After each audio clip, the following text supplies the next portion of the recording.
درد دل۔ وہ کم عمر بچی بولتی جا رہی تھی۔ میں نے کئی ملاقاتوں میں اس کی داستان حیات کو سنا اور سوچا کہ اسے قارئین تک پہنچاؤں۔ ذہن و دل پر بوجھ سا تھا۔ اس کی کہانی اس کی زبانی بیان کر رہی ہوں۔ میری ماں کا جوانی میں انتقال ہو گیا۔ ابو مجھے بوجھ سمجھنے لگے۔ بھائی کوئی تھا نہیں۔ مجھے ایک درمیانی عمر کے رکشے والے سے بیاہ کر دیا۔ میرے تو گلیوں میں سہیلیوں سے ہمراہ کھیلنے کے دن تھے جب مجھے معلوم ہوا کہ اب کھانا بھی پکے گا اور مٹھائی بھی آئے گی، تو پیٹ بھرنے اور نیا جوڑا ملنے کے تصور سے بے حد خوش ہوئی اور خوشی خوشی چند دن پیٹ بھر کر کھانا کھایا۔ میرے میکے میں تو غربت کا راج تھا۔ ابا کسی طرح مانگ تانگ کر 2 روٹیاں اور بچا ہوا کھانا لے آتے، وہی رات گزارنے کے لیے کافی تھا۔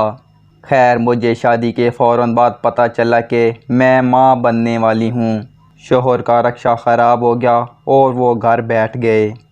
اب جب کہ میری طلب خوراک بڑھی تو میں روٹیوں کے ٹکڑوں میں سے تازہ ٹکڑا نکال کر کھاتی۔ کچھ ہمدرد لوگوں پڑوسیوں کو معلوم ہوا تو وہ کھانے کی چیزیں اور دودھ دے جاتے۔ جو رکشے میں سے بچت ہوتی وہ کرایہ مکان دے دیتے۔ کرایہ مکان نہ دیتے تو مالک مکان سامان باہر پھینکنے کی دھمکیاں دیتا۔ پورا محلہ اکٹھا ہو جاتا۔ میرے دکھوں میں اضافہ ہوا اور میں نے کئی بار مرنے کے بارے میں سوچا۔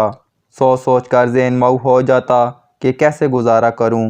ابھی ایک بچے کا بوجھ نہیں سنبھالا جا رہا تھا کہ دوسری بچی پیدا ہو گئی، جسے میرے ایک بے اولاد رشتہ دار نے اسے گود لے لیا۔ راتوں کو اٹھ کر میں تڑپتی اور روتی، خود سے باتیں کر کے خود ہی سو جاتی کہ چلو بچی دودھ تو پیتی ہوگی، آرام سے رہ رہی ہوگی۔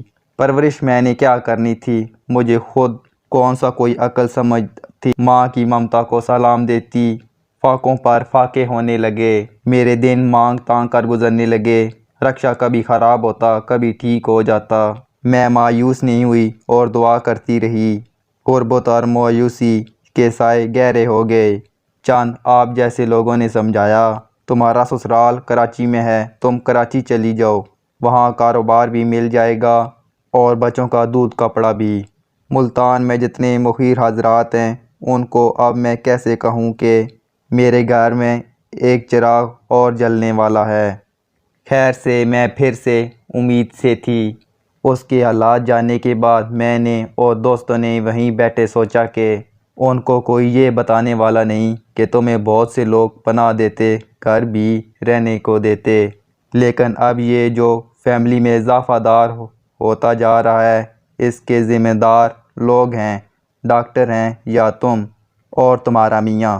وہ رونے لگی، مجھ سے جوبن سکا کرتی رہی، تسلیاں بھی دیتی رہی اور ملنے والیاں بھی سمجھاتی رہیں کہ آپ خاندانی منصوبہ بندی پر عمل کریں۔ وہ کہتی، میں نے سنا تھا کہ جو روح اس دنیا میں آتی ہے خدا اس کے کھانے اور پرورش کی ذمہ داری بھی لے لیتا ہے، لیکن میں اپنے حالت کا ذمہ دار کسے ٹھہراؤں؟ بہت ہی دردناک باتیں ہم نے سنی۔ سننے والے دل تھام کر رہ جاتے۔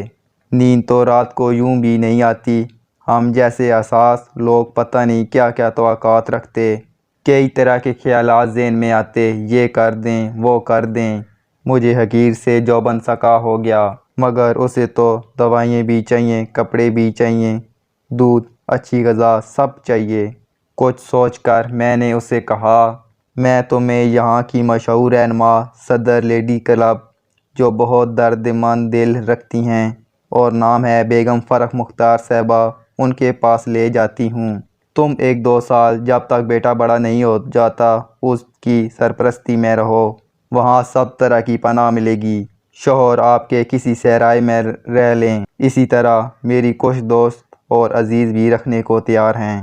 اچانک اس کے آنسو بند ہو گئے اور کہانی بھی ختم ہو گئی۔ ہم نے سوچا کسی کا سرونٹ کوارٹر خالی ہو تو اسے وہیں جگہ دلا دیتے ہیں۔ وہ بالکل خاموش تھی۔ ہم سمجھے راضی ہو گئی ہے۔ وہ دن اور آج کا دن، وہ کبھی لیڈیز پارک میں کبھی نہیں آئی۔ بس میرے پاس اس کا فون نمبر موجود ہے۔ اللہ پاک سے دعا کرتی ہوں کہ اس کے مسائل کم ہو جائیں، لیکن اس کے لیے دل بے چین رہتا ہے۔ آپ لوگ مجھے بتائیں کہ درد دل کا کیا کروں؟